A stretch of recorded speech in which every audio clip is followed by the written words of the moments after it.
धनधान्य देई ही काळी आई धनधान्य देई जोडते मनाची नाती आमची माती आमची माणसं आमची माती आमची माणसं आमची माती आमची माणसं आमची माती आमची माणसं आमची माती आमची माणसं.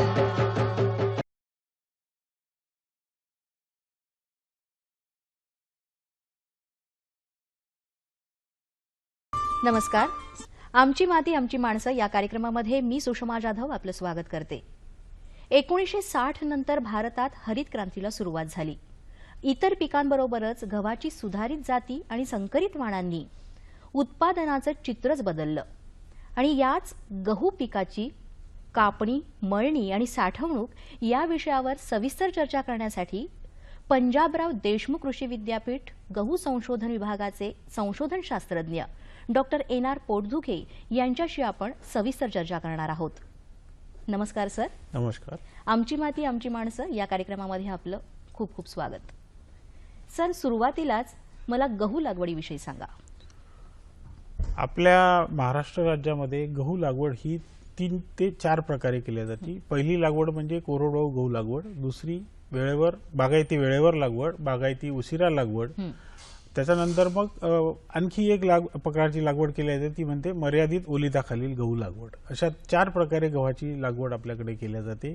आता गहू लागवडीमध्ये जर आपण विचार केला तर आपल्या महाराष्ट्र राज्याची उत्पादकता अतिशय कमी आहे. सर्वात प्रथम क्रमांक लागतो पंजाब आणि हरियाणा या 2 राज्यांचा नंबर लागतो. तदनंतर मध्य प्रदेश, उत्तर प्रदेश, गुजरात आणि राजस्थान या राज्यांचा नंबर लागतो आणि त्यानंतर कुठेतरी कर्नाटक, महाराष्ट्र, आंध्र प्रदेश, गोवाचा काही भाग या राज्यांचा नंबर लागतो. आता महाराष्ट्र किंवा आपल्या विदर्भ प्रदेशातील जर गव्हाची उत्पादकता वाढविण्याच्या संदर्भात जर काही बाबीचा अंगीकार जर शेतकऱ्यांनी केला तर एक चांगल्या प्रकारचं उत्पन्न त्यांना मिळू शकते.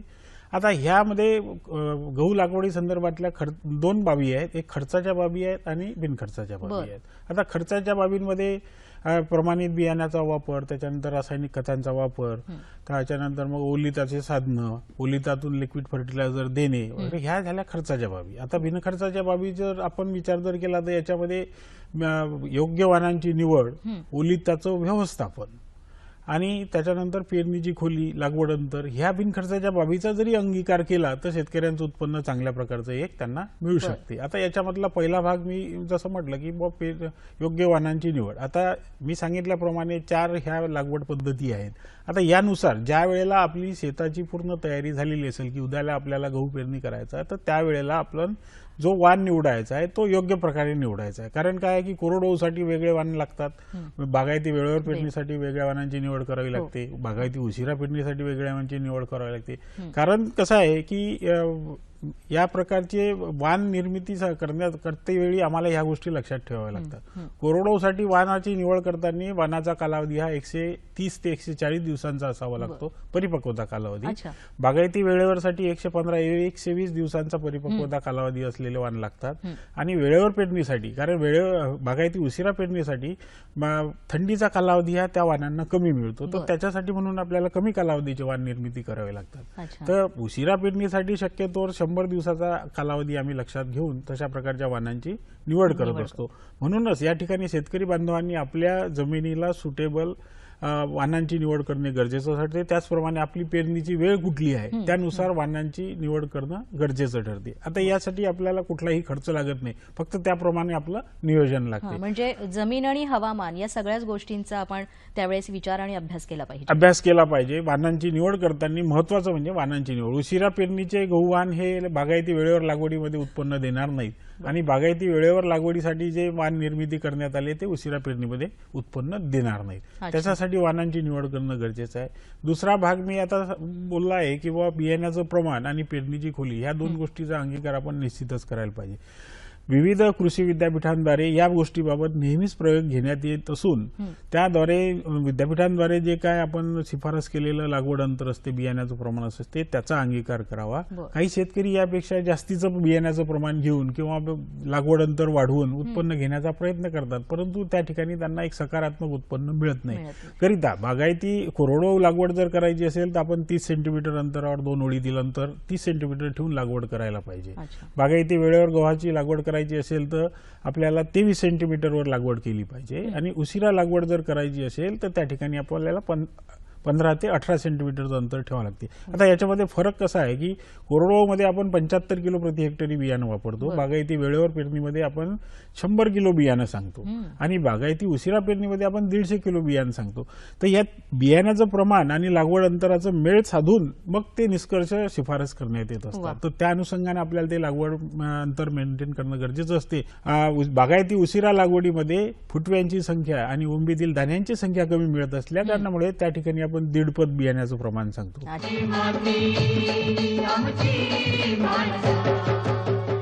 बागायती उशिरा लागवडीमध्ये फुटव्यांची संख्या आणि उंबीतील दाण्यांची संख्या कमी मिळत असल्या कारणामुळे त्या ठिकाणी आपण 1.5 पट बियाण्याचं प्रमाण सांगतो. आणि 1.5 पट बियाणे जर आपण 23 सेंटीमीटर अंतरावर टाकलं तर झाडांची दाटी होते, म्हणून त्या ठिकाणी लागवड अंतर कमी करून ओळींची संख्या वाढवावी लागते. त्याच्यासाठी असा एक साधा आणि सोपा उपाय शेतकऱ्यांनी जरी अंगीकारला तरी त्यांच्याच शेतात जर समजा 1000 लाईन जर त्यांच्याकडे निघत असतील गहू पेरणीच्या, तर हे लागवड अंतर जर कमी केलं त्याच 1200 होऊ शकतात आणि त्यातून त्यांना उत्पन्नाची वाढ साधता येते. याच्यानंतर पेरणीची खोलीचा एक भाग आहे. गव्हाचा गव्हांकुर जो आहे हा 5 ते 6 सेंटीमीटर खोल पडून देखील त्याची लांबी ही 5 ते 6 सेंटीमीटर असते. त्याच्यामुळे पेरणी ही आपली 4 ते 5 सेंटीमीटर पेक्षा जास्त खोल व्हायला पाहिजे. ही देखील बिनखर्चाची बाब आहे. परंतु आता अलीकडे भागामध्ये काय काळात असं झालंय की बैलाद्वारे पेरणी संपलेली आहे, ट्रॅक्टरद्वारे पेरणी करण्यात येते. तर ट्रॅक्टरद्वारे पेरणी करताना काय होते की ट्रॅक्टरच्या पेरणी यंत्राचं वजन, स्वतःचं वजन, पेरणी यंत्रामध्ये बियाण्याचं वजन आणि पेरणी यंत्रामध्ये रासायनिक खताचं वजन, एवढं सगळं टाकल्यानंतर त्या ट्रॅक्टरचे हॉर्सपॉवर जर तेवढे नसतील तर ते बियाणं खोल पडत नाही.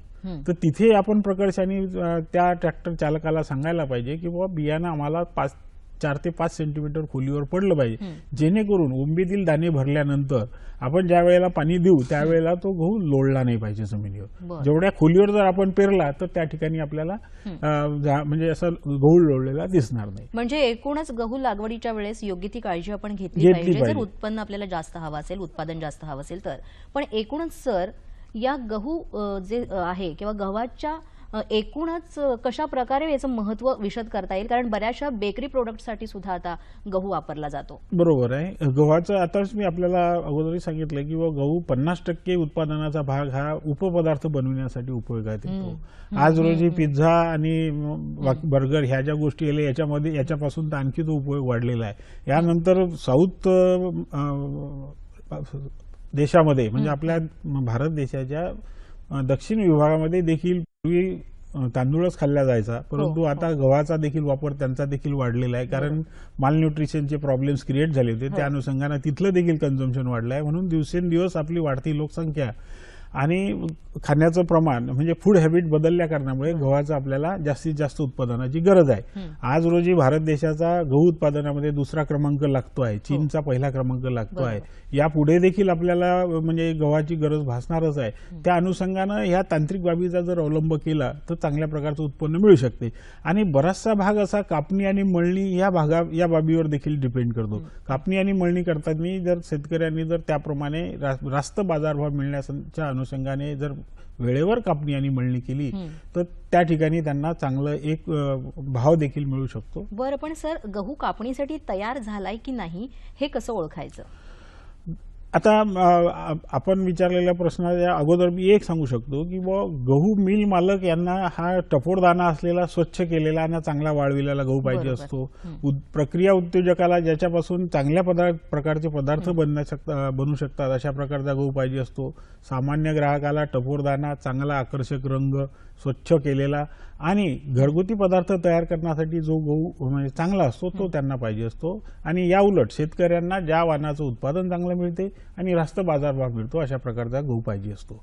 आणि याच्यापासून जे उपपदार्थ बनतात हे पदार्थ बनविणारे लोक गव्हाचा भाव ठरविताना गव्हाची म्हणजे दाण्याचा रंग कसा आहे, त्याच्यामध्ये प्रथिनांचं प्रमाण किती आहे, त्याच्यामध्ये स्टार्चचं प्रमाण किती आहे, त्याच्यानंतर त्याच्यामध्ये पिवळे चट्टे काही गव्हाच्या दाण्यामध्ये आहे का याचा देखील विचार करतात. त्या अनुषंगानं कापणी आणि मळणी ह्या दोन गोष्टी वेळेवर करणं गरजेचं आहे.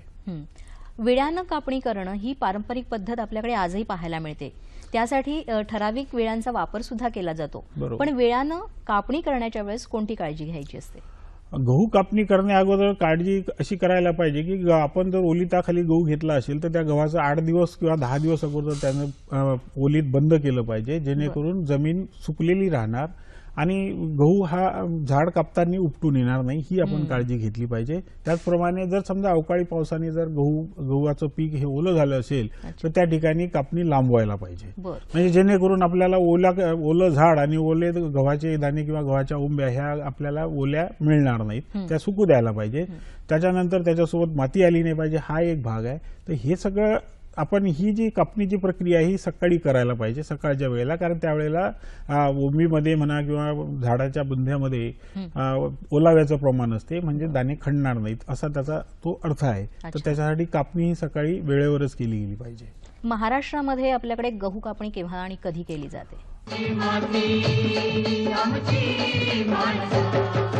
महाराष्ट्रामध्ये आपल्याकडे गहू कापणी केव्हा आणि कधी केली जाते? गहू पिकाचा परिपक्वता कालावधी लक्षात घेता साधारणतः 120 ते 140 दिवसापर्यंत आपण गव्हाची कापणी करत असतो. पेरणीपासून 120 ते 140 दिवस लागतात आणि हा जो कापणीचा पिरियड आहे जनरली फेब्रुवारी मार्चमध्ये केला जातो.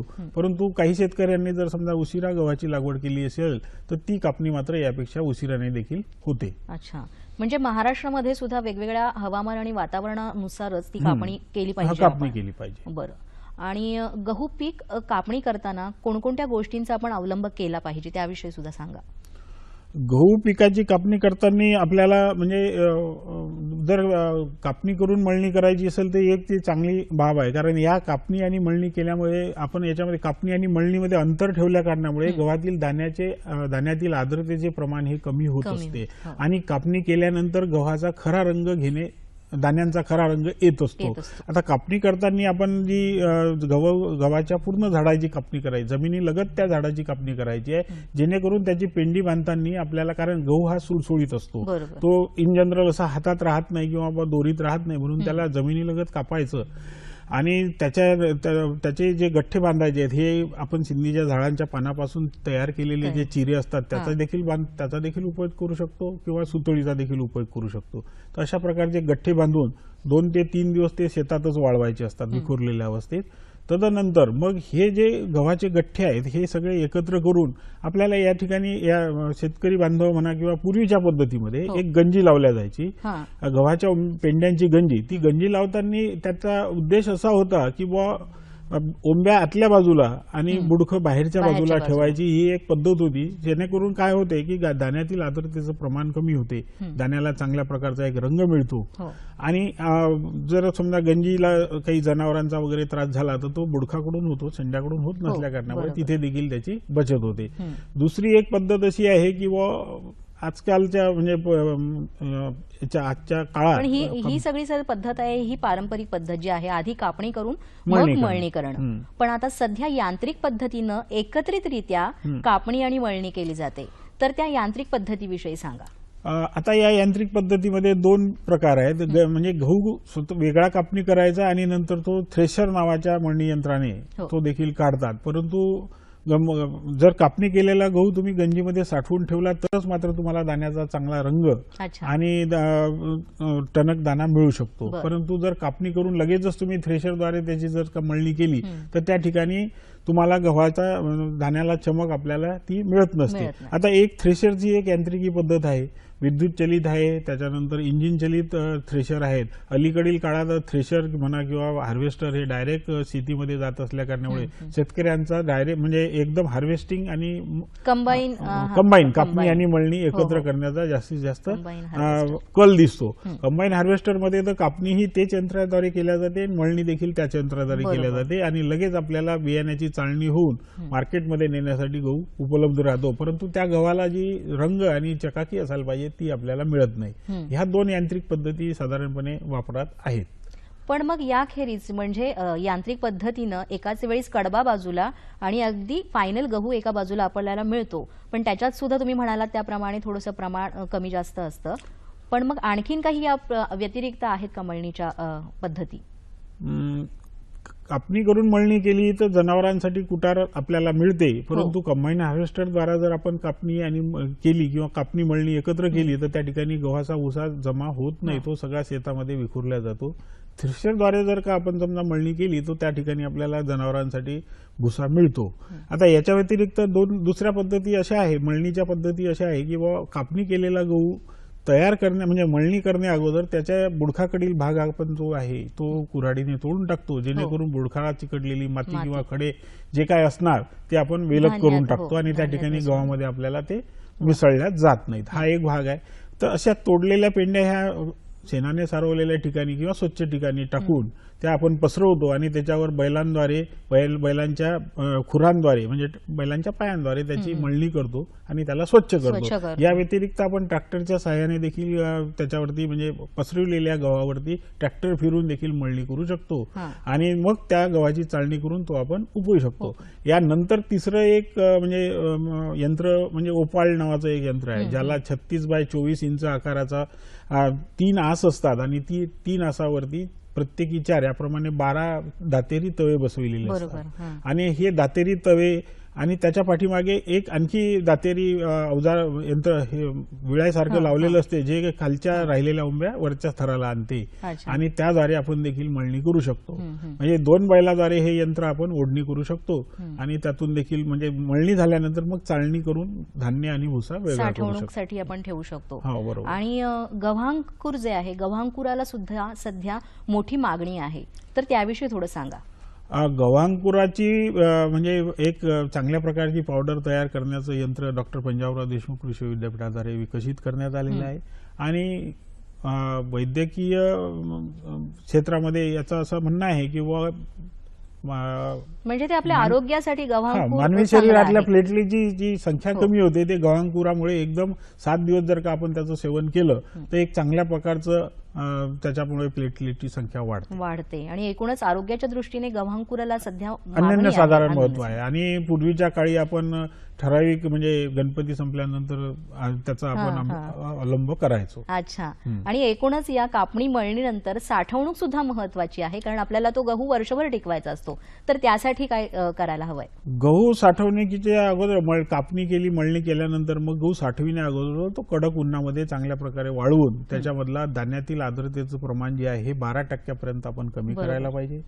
हा असा चांगला वाळविलेला गहू मग चाळणी करून त्याच्यामध्ये सुरकुतलेले दाणे किंवा इतर तुटून किंवा फुटलेले दाणे हे वेगळे करायचे असतात आणि नंतर जो चांगल्या प्रकारचा जो गहू राहतो त्याची साठवणूक शक्यतो आपल्या गोणपाटामध्ये केली पाहिजे. बरं, पण ते आर्द्रतेचं प्रमाण जे आहे ते तेवढंच हवंय, ते टिकवणं फार गरजेचं आहे. 12% पर्यंत कमी असणं टिकवणं गरजेचं आहे. वा. आणि एकूणच या गहू कापणी, मळणी आणि साठवणूक या गोष्टीवर सध्या बाजारात सुद्धा गहू मोठ्या प्रमाणात लागतोच आहे, पण त्यासाठी आणखीन काही वेगळ्या पद्धती भविष्यात करण्याचा काही मानस आहे का?